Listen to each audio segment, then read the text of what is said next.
और चलिए अब देखते हैं फटाफट अंदाज में खबरें। श्रीगंगानगर के श्री विजयनगर के 3 DAM गांव के रहने वाले रवि सियाग ने तीसरी बार यूपीएससी परीक्षा क्रैक करते हुए 18वीं रैंक हासिल की।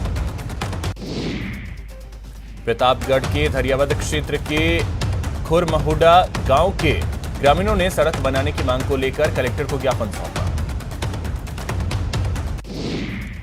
आज प्रदेश के करीब 6,700 पेट्रोल पंप 3 घंटे के लिए बंद रहेंगे। इन 3 घंटों में आपको किसी भी पंप पर पेट्रोल डीजल नहीं मिलेगा। ऐसे में अगर आपको पेट्रोल डीजल की आवश्यकता है तो आप पहले ही भरवा लीजिए। सुजानगढ़ को जिला बनाए जाने सहित कुल 6 सूत्री मांगों को लेकर उपखंड कार्यालय के बाहर जनहित संघर्ष मोर्चा द्वारा दिया जा रहा धरना लगातार 130वें दिन भी जारी रहा। धरने पर मौजूद लोगों ने जिला बनाने की मांग को लेकर नारेबाजी की।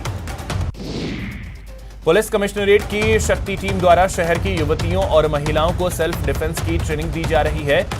इसी कड़ी में पॉलिटेक्निक कॉलेज में पिछले 7 दिनों में 100 से ज्यादा लड़कियों को सेल्फ डिफेंस के बारे में सिखाया गया।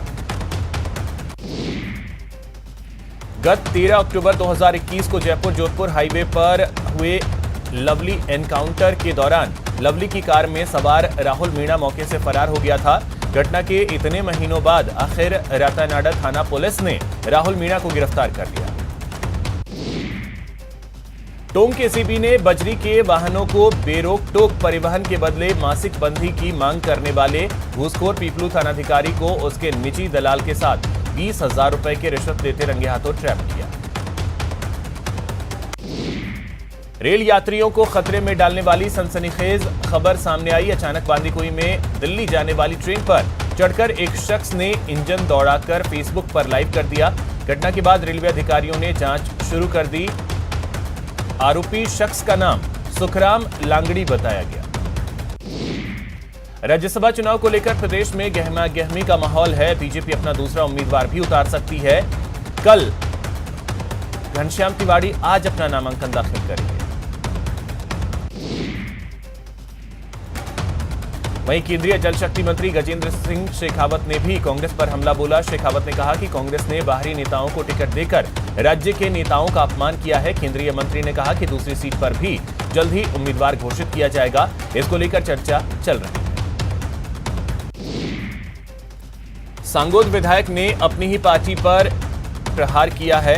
सीएम गहलोत को भरत सिंह ने पत्र लिखा है। राज्यसभा में बाहरी प्रत्याशी के आगमन से भरत सिंह भड़क गए। पत्र में लिखा, राज्यसभा चुनाव में वरिष्ठ नेता ही उतारे जाते हैं और ये नेता राज्यसभा चुनाव पर ही जिंदा हैं और चुनाव जीतकर बन जाते हैं लाट साहब। श्रीगंगानगर से निर्दलीय विधायक राजकुमार गौड़ ने राज्यसभा चुनाव से पहले बीजेपी के उम्मीदों को झटका दिया है। गौड़ ने कहा कि वो गहलोत सरकार का समर्थन कर रहे हैं और कांग्रेस उम्मीदवारों को ही वोट करेंगे। उन्होंने यहां तक दावा किया कि एक भी निर्दलीय बीजेपी को वोट नहीं देगा। राज्यसभा सांसद किरोड़ी लाल मीणा ने केंद्रीय गृह मंत्री अमित शाह से मुलाकात कर राजस्थान में विभिन्न प्रतियोगी परीक्षाओं में हुई धांधली की ईडी से जांच करवाने की मांग की। राजधानी जयपुर में आज से महात्मा गांधी नरेगा कार्मिक संघ राजस्थान द्वारा नियमितीकरण को लेकर अनिश्चितकालीन महापड़ाव शहीद स्मारक पर शुरू किया गया।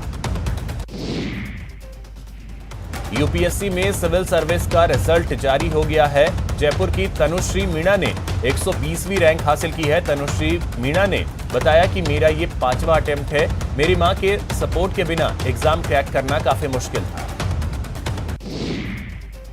सिविल सर्विसेज में बेटियों ने दम दिखाया है। सीकर के प्रीतम जाखड़ की 9वीं और श्रीगंगानगर के रवि सिहाग ने 18वीं रैंक हासिल की। प्रदेश सरकार के खिलाफ बीजेपी का हल्ला बोल। बीकानेर से लेकर श्रीगंगानगर तक बीजेपी कार्यकर्ताओं ने विरोध प्रदर्शन किया। सरकार के खिलाफ नारेबाजी की। राज्य सरकार ने एक बड़ा फैसला लेते हुए तबादलों से रोक हटा दी है। प्रदेश सरकार राज्यसभा चुनाव से पहले विधायकों को खुश करने की कोशिश में जुटी है। अब एमएलए की इच्छा पर ट्रांसफर होंगे। पीसीसी में आज फिर संविदा नर्सेज और सीएचए अभ्यर्थी भी अपनी अपनी मांगों को लेकर पीसीसी पहुंचे, लेकिन पुलिस ने इनको पीसीसी से 50 मीटर दूर ही बैरिकेडिंग कर रोक दिया।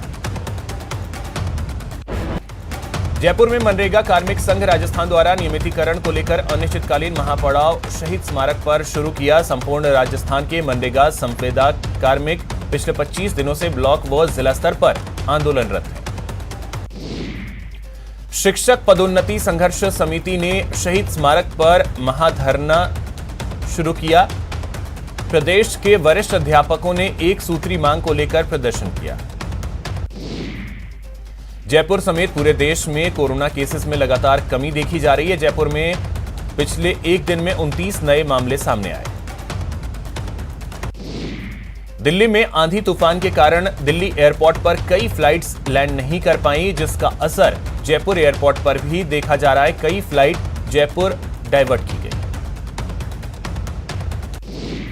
बीजेपी ने घनश्याम तिवाड़ी को राज्यसभा के लिए अपना उम्मीदवार बनाया है। इस पर नेता प्रतिपक्ष गुलाबचंद कटारिया ने प्रसन्नता जताई।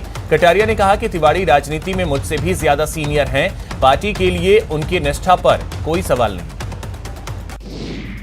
घनश्याम तिवाड़ी की उम्मीदवारी पर राजेंद्र राठौड़ ने पार्टी आलाकमान के फैसले का स्वागत किया। उन्होंने कहा कि इमरजेंसी में उन्होंने यातनाएं झेली हैं। तिवाड़ी विचारधारा के प्रति हमेशा अडिग रहे। जनसंघ और भाजपा की मजबूती के लिए उन्होंने काम किया। उम्मीदवारों की लिस्ट पर विधायक संयम लोढ़ा ने असंतोष जताया है। उन्होंने ट्वीट किया, कांग्रेस पार्टी को यह बताना चाहिए कि राजस्थान के किसी भी कांग्रेस नेता कार्यकर्ता को राज्यसभा चुनाव में प्रत्याशी नहीं बनाने के क्या कारण है। पुलिस भर्ती पेपर लीक केस को लेकर जयपुर के दिवाकर स्कूल की मान्यता रद्द के आदेश जारी हुए। बच्चों को टीसी देने के लिए नोडल अधिकारी लगाया गया है। नोडल अधिकारी से प्रभावित अभिभावक बात कर सकेंगे। राजस्थान सरकार में सहकारिता मंत्री ने कांग्रेस में गरमाई हुई राजनीति पर अपनी प्रतिक्रिया व्यक्त करते हुए कहा कि राजनीति है ही उठापटक का काम। राजनीति में उठापटक होना अत्यंत आवश्यक है, इसके बिना राजनीति अधूरी है। श्रीगंगानगर के श्री विजयनगर पालिका के वार्ड नंबर 7 में रविवार को हुए उपचुनाव का परिणाम घोषित कर दिया गया। यहां बीजेपी की रानी देवी ने कांग्रेस की आशा देवी को हराया। भीलवाड़ा नगर परिषद उपचुनाव वार्ड नंबर 42 के परिणामों में बीजेपी ने अपना परचम लहराया। भारतीय जनता पार्टी की रोमा लखवानी 235 वोटों से विजयी हुई। नगर परिषद हनुमानगढ़ और नगर पालिका पीलीबंगा के 4 वार्डों के चुनाव की आज हुई मतगणना में चारों ही वार्डों में कांग्रेस प्रत्याशियों की जीत हुई और भाजपा प्रत्याशियों को हार का सामना करना पड़ा। नतीजों में हनुमानगढ़ के वार्ड 17 से सुनीता देवी, वार्ड 22 से सरोज और वार्ड 60 से रुपेंद्र यादव ने जीत दर्ज की। वहीं पीलीबंगा के वार्ड 14 से सुधा देवी ने जीत हासिल की। प्रतापगढ़ के सुहागपुरा थाना क्षेत्र के गामदा गांव में 2 बालिकाओं ने अज्ञात जहरीले पदार्थ का सेवन कर लिया। इससे एक बालिका की उपचार के दौरान मौत हो गई। सवाईमाधोपुर जिला मुख्यालय के आलनपुर रोड स्थित 2 कारों में उस वक्त अचानक से आग लग गई जब एक व्यक्ति कार में अवैध रूप से गैस रिफिलिंग कर रहा था। चूरू के गांव लादडिया में बड़े भाई ने शराब के नशे में छोटे भाई और भतीजे पर मामूली कहासुनी के बाद लाठियों से हमला कर दिया। गंभीर रूप से घायल दोनों को चूरू के राजकीय भर्ती अस्पताल में भर्ती करवाया गया। चूरू जिले के गांव पीथीसर का एक 18 वर्षीय युवक करंट की चपेट में आ गया। गंभीर रूप से घायल को इलाज के लिए अस्पताल में भर्ती करवाया गया।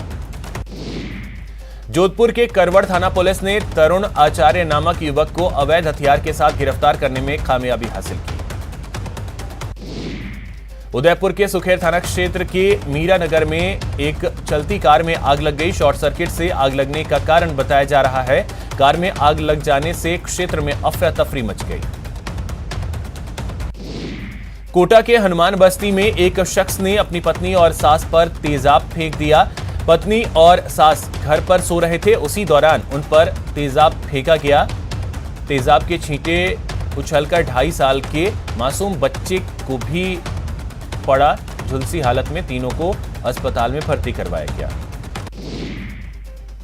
कोटपुतली के रेणवाल इलाके के बाल्यावास गांव के पास जंगल क्षेत्र में अचानक आग लग गई। आग से यहां कई पेड़ पौधे जीव जंतु जल गए।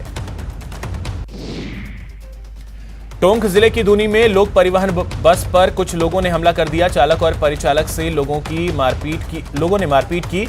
इस हमले में परिचालक गंभीर रूप से घायल हो गया।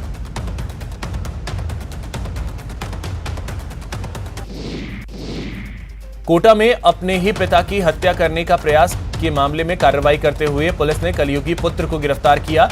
आरोपी रमेश बंजारा मंडाना के रामनगर का निवासी है। अलवर जिले के बहरोड थाना अंतर्गत दो खेड़ा गांव के समीप तेज गति में आ रहे ट्रक ने इको गाड़ी में टक्कर मार दी, जिसकी वजह से 4 लोग गंभीर रूप से घायल हो गए। श्रीगंगानगर की सादुल शहर थाना पुलिस ने अवैध मादक पदार्थों के खिलाफ चलाए जा रहे ऑपरेशन फ्लश आउट के तहत गांव बुधसें वाला से एक युवक को 380 अवैध प्रतिबंधित घटक की नशीली गोलियों सहित गिरफ्तार किया।